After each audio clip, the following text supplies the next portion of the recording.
Howdy y'all, my name is Dandy Jack, and today I'm going to talk about The Last of Us 2, if that wasn't obvious by the title of the video and the likely reason you clicked on it in the first place, or you simply got lost in the webworks of YouTube and found yourself on my channel. In that case, welcome. Now, I absolutely adored this game from start to finish. That doesn't mean there weren't any flaws or slip-ups, but I'm not here to talk about that. Firstly, I want to talk about what a powerfully progressive narrative Naughty Dog put into the world for us to experience. As the developers said pretty bluntly, The Last of Us was about love. With Joel and Ellie traversing the corrupted, infested countryside and building a bond together as deep as family, Part 2 is about the exact opposite. Hate. And boy, it sure was. From blinding violence and moments of pure rage and fury, they got the feeling down right. The Last of Us 2 is an amazing piece of work. Naughty Dog didn't pull a single punch when it came to the way these characters move, talk, and look. Dialogue doesn't fall flat, it's natural and fluid, with realistic pauses and moments of quiet contemplation as the character thinks of what they're going to say next. Everything feels weighty and just downright solid in the terms of moving Ellie, fighting infected, or firing a gun. Horse riding is fine and dandy, it's a simple way of moving the characters along to the next piece of the plot, or area where you can have Ellie scrounge for baubles and trinkets to brutally murder the next aggressive thing that gets in your way.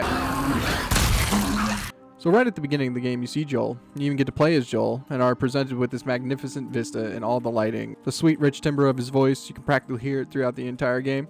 No, absolutely not. They bash our man's head in almost right off the bat, setting up the actual goddamn plot of this game, hate-driven revenge. The best part is you get to pilot his killer right to Joel's doorstep as the character everyone has so far loved to hate on the internet, Abby. Abby is our titular bad guy of the game, Naughty Dog giving us every reason to want to beat her and her friends to a hasty death fueled by angst and rage right from the moment you stop controlling her. It's absolutely fantastic how they set this up. I know everyone loves Joel, I absolutely love Joel, but you know who loves Joel the most? Ellie. And by God, does his death hurt her so damn bad.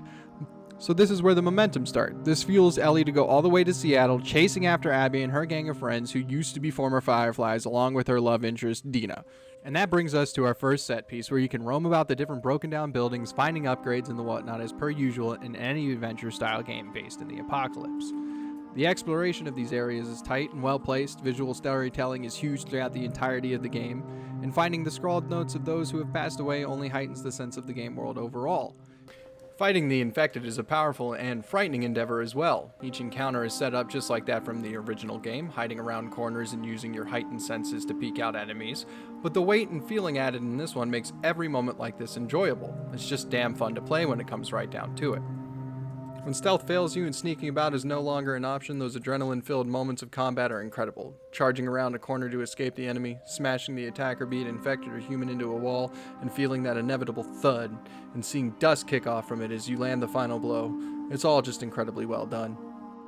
Now, beyond the big glaring spoiler of, Joel eating it very early in the game, I'm going to refrain from any other huge plot hooks beyond simply saying as you play as Abby for a good chunk of the game. Yes, that's right, you play as the girl who murdered the best dad in gaming. I know. How could they make you experience a different perspective? Abby's entire arc is probably one of the best villain arcs, and I say that with some serious air quotes. And I say this because the main reason is she's not necessarily a villain. At least in the terms of Ellie versus Abby, they're both bad. Well, really just an entirely gray area.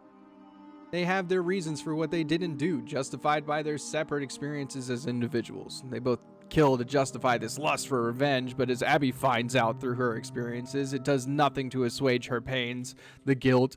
She had all of this for Joel, and it does not go away when he dies. And that's really what is so empowering about her stories, and Ellie's too, is that lust for revenge, wanting so badly to achieve that revenge, and never being able to truly, fully understand the price it takes to get it. This is the main theme of The Last of Us 2. The prices we pay, the tolls we take letting hate fuel our actions, and what it will do to you in the process. It's about letting go of those destructive feelings and seeing all the sacrifices and prices you must pay to achieve that revenge. Losing someone you love is never easy, and it shows through the entirety of the game just what an impact it really has on people as a whole. And it's all wrapped up within probably one of the most visually stimulating games of the new decade.